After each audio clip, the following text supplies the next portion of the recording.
अस्सलामुअलैकुम प्यारे दोस्तों, कैसे हैं आप सब। आई होप आप सब ठीक होंगे, खैरियत से होंगे। अल्हम्दुलिल्लाह मैं भी बिल्कुल ठीक ठाक। और आप देख रहे हैं मेरा चैनल हीरा कोलाची और मैं हूं आप सबकी प्यारी हीरा आसिफ। और आज मैं आपको वेलकम करती हूं अपने आज के इस न्यू व्लॉग में। और आज जो है बहुत ही ज़्यादा खुश हूँ। अल्हम्दुलिल्लाह खुशियों की जो दस्तक है वो मेरे घर में हो चुकी है। और वो दस्तक क्यों हो चुकी है, कैसे हो चुकी है, मैं क्यों इतना खुश हूँ, ये भी आपके साथ शेयर करेंगे। लेकिन अब जो है बकरा ईद का सीज़न है, बकरा ईद अब बहुत ज़्यादा करीब है। तकरीबन 3 से 4 दिन अब बकरा ईद में रह गए हैं। तो घरों में जो है वो तैयारियां चल रही हैं।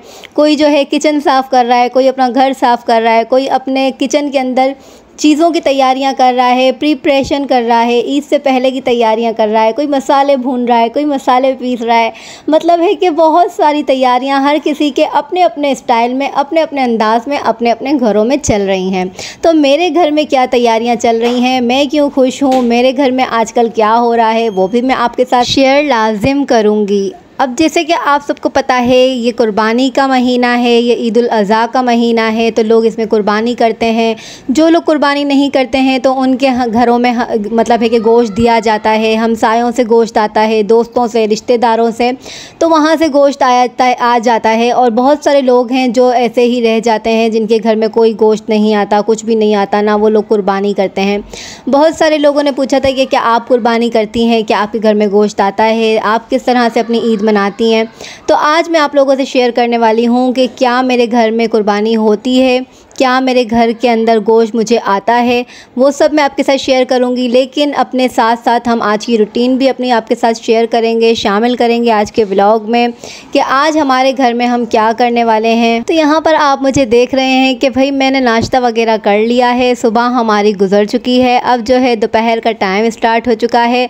बहुत सारे घरों में अपने अपने मर्ज़ी से लोग तैयारियाँ कर रहे हैं। कोई घर को सजा रहा है, कोई घर को बना रहा है, कोई अपने किचन को सजा रहा है, हर कोई अपने अपने स्टाइल में अपनी तैयारियां ईद की कर रहे हैं। तो मेरी तैयारी आज की कुछ यूँ है कि मैं अपने घर को, मुझे हर वक्त अपने घर को सजाना अच्छा लगता है कि मेरा बस कोई भी चीज़, जो कोई भी कोना होना, वो ऐसे ही नज़र ना आए। तो आज जो मैं आपको दिख रही हूँ ना, आज मैं आपको एक मज़दूरी करती हुई नज़र आऊँगी अपने ब्लॉग के अंदर कि आज मैं कौन सी मज़दूरी करूँगी। आज मैं एक पेंटर बनी हुई हूँ यहाँ पर, और ये मैं जो है कलर का पेंट का बॉक्स ओपन कर रही हूँ।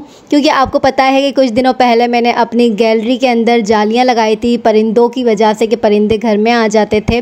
तो वो जालियां मेरी कंप्लीट हो चुकी थी। फिर मैंने अपने भाई से कहा था कि आप मुझे कलर भी कर देना, तो भाई कलर वगैरह सब लेकर आ गए थे। लेकिन भाई मेरे खुद भी मज़दूर हैं, उनको वहाँ पर अपना काम मिलता रहता है। तो फिर वो उनको अपना एक नया काम मिल गया था, नया ठेका मिल गया था, तो ये अपने काम पर चले गए। तो काफ़ी दिन हो गए मैंने वेट किया है उनका कि वो आ जाएँ और कलर कर दें। लेकिन ये है कि उनका काम थोड़ा सा लंबा है, प्रोसेस उनका जो है ज़्यादा दिन तक चलेगा, तो वो थोड़ा बिज़ी रहने वाले हैं। लेकिन जब मैंने ये जालियाँ ख़रीदी थी तो मुझे उन भाई ने कहा था कि इन जालियों के ऊपर आपको फ़ौरी तौर पे जो है लगाने के बाद 2 बार कलर का हाथ आपको इसके ऊपर लगा लेना है, ताकि ये जालियाँ जंग ना खाएं। और अगर बारिश हो जाती है और पानी लग जाता है तो आपकी जालियाँ जो है वो ख़राब हो सकती हैं। तो आपको यही करना है कि जैसे ही जालियाँ फ़िक्स कर दें उसके बाद आपको कलर कर देना है। तो अब बहुत सारे दिन जो हैं वो गुजर चुके हैं, कलर नहीं हुआ। तो आज मैंने सोचा कि क्यों ना ये काम भी मैं खुद ही सर अंजाम दे दूँ। तो बस मैंने यहाँ पर कलर को तैयार किया है और चल पड़ी हूँ मज़दूरी करने के लिए अपने घर की। और यहाँ पर मैं ऊंची ऊंची दीवारों पे खड़ी हो चुकी हूँ और कलर स्टार्ट कर दिया है कि भाई औरत को अपना घर सजाना बहुत अच्छा लगता है। और अगर अपने घर के काम अपने ही हाथों किए जाएं तो उसमें और ज़्यादा जो है ना 4 चांद लग जाते हैं और हमें उस चीज़ से ज़्यादा मोहब्बत हो जाती है कि भाई ये तो मैंने अपने हाथों से सारे काम करके लगाए हुए हैं। तो आज जो है पूरा दिन जो है मेरा इस ग्रिल पे कलर करने में गुजर जाएगा। और यहाँ पर आप देख सकते हैं कि मेरा लास्ट फ्लोर है, इतना ऊंचा मेरा घर है और मैं यहाँ पर बैल्कनी में खड़ी हुई हूँ और मज़े से अपने जो ग्रिल के अंदर है ना वो कलर वगैरह कर रही हूँ, एंजॉय भी कर रही हूँ साथ साथ ही, और कलर भी कर रही हूँ।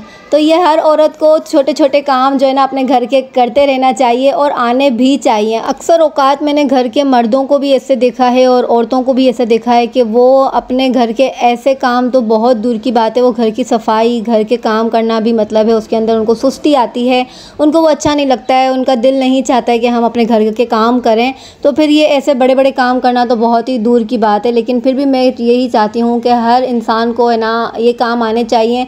छोटे मोटे काम आपको अपने घर के खुद कर लेना चाहिए। अब मैं चाहती तो किसी मज़दूर को बुला के अलग से उसको मतलब है उससे काम करवा सकती थी, लेकिन फिर वो मेरे बजट से भी आउट हो जाता है। अब भाई जो हैं वो आते हैं तो कर देते हैं, तो उसके अंदर मेरी थोड़ी सी हेल्प हो जाती है और मेरा वो बजट में रह के मेरा काम भी हो जाता है कि भाई तो मुझे ऐसे ही कर देते हैं काम। लेकिन अब मैं किसी को बुलाती तो यहाँ पर मुझे पैसे देने पड़ते हैं, मेरी मजदूरी जाती, तो फिर मुझे बहुत ज़्यादा है ना परेशान हो जाती मैं।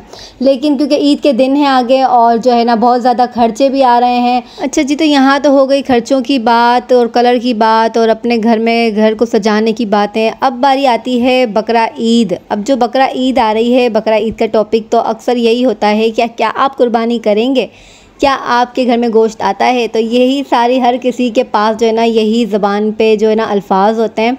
तो मेरे घर में ये है कि मैं कुर्बानी करती हूँ या नहीं, तो नहीं, मैंने कभी भी कुर्बानी नहीं करी। मेरे घर में कभी कुर्बानी नहीं हुई, कभी कोई कुर्बानी के लिए जानवर नहीं आया। शुरू से लेकर अब तलक, बचपन से लेकर अब तलक जो हमारा एक शौक़ था, हम वो तरसाई हुई आँखें हैं, हमने वो कभी भी अपने घर में कुर्बानी नहीं देखी। हम हमेशा अपनी अम्मी से कहते थे कि अम्मी एक बकरा दिला दो, हम भी कुर्बानी करेंगे, अम्मी एक बकरा दिला दो, हम भी है ना जानवर को घुमाएंगे, हम भी बकरे को घुमाएंगे। सारे बच्चों के घर में कुर्बानी होती है, पूरे ख़ानदान में सबके घर में कुर्बानी होती थी, पर हमारे घर में कभी कुर्बानी नहीं हुई क्योंकि मेरे वालिद साहब नहीं थे। जब वो थे तभी भी हमारे घर में कुर्बानी नहीं हुई। जब मेरे वालिद साहब की डेथ हो गई उसके बाद भी कभी भी हमारे घर कुर्बानी नहीं हुई, क्योंकि तब तो और ज़्यादा मुश्किल हो गया था, क्योंकि कमाने वाली जो थी वो सिर्फ़ मेरी अम्मी अकेली थी। तो हम थोड़ा एहसास भी करते थे अपनी अम्मी का कि चलो भाई अम्मी नहीं कर सकती हैं, लेकिन क्या करें, दिल तो बच्चों जैसा ही था, बच्चे ही थे हम, तो हम ज़िद भी कभी कभी कर लिया करते थे कि हमें भी दिला दो।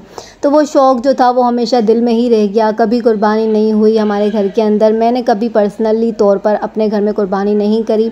फिर बात आती है कि क्या आपके घर में गोश्त आता है या नहीं। हाँ, तो अल्हम्दुलिल्लाह गोश्त हमारे घर में आता है। हमारी बिल्डिंग बहुत बड़ी है, हमारे हमसायों से भी गोश्त आता है। मेरा फ्रेंड सर्कल जो है वो भी बहुत ज़्यादा बड़ा है, मेरी बहुत ज़्यादा फ्रेंड्स हैं, वहाँ से भी मुझे जो जो कुर्बानी करता है उनके घर से मुझे गोश्त आता है। और मेरे हस्बैंड के भी बहुत सारे दोस्त हैं, उनके सेट वगैरह हैं, वहाँ से भी हमें गोश्त आ जाता है। मैं कभी भी नाशुक्री नहीं करती हूँ, मैं खा के कभी भी नमक हरामी नहीं करती हूँ। मुझे अल्हम्दुलिल्लाह जहाँ से जो चीज़ मिलती है वहाँ पर मैं ज़रूर बताऊँगी कि हाँ यहाँ से मुझे ये चीज़ मिलती है और मुझे आता है। अब बारी आती है कि क्या अब हम कुर्बानी करते हैं। हमने इतने साल तो कुर्बानी नहीं करी, तो अभी भी हम कुर्बानी नहीं करते हैं। मेरी आदत है, मैं हर साल जो है ना कमेटी डाल देती हूँ। मतलब है कि अक्सर यहाँ पर बहुत सारी ख़वातीन होंगी, उनको इस बारे में पता होगा कि जब हमारे घर में कमाने वाला कोई एक होता है और हमारी जो आमदनी होती है वो बहुत ज़्यादा कम होती है और हम घर को बहुत मुश्किल से चला रहे होते हैं, तो फिर हम किस तरीके से अपने घर को पूरा सेटिंग से लेकर चल सकते हैं। तो मेरी शुरू से आदत है कि मैं जो है ना कमेटी डाल लिया करती हूँ, जिसे BCB कहते हैं, जहाँ पर हम 2-2 हज़ार, 4-4 हज़ार, 5-5 हज़ार रुपये की जो है ना कमेटी डालते हैं। वहाँ पर हमारे समझे एक तरीके से पैसे ही जमा हो रहे होते हैं।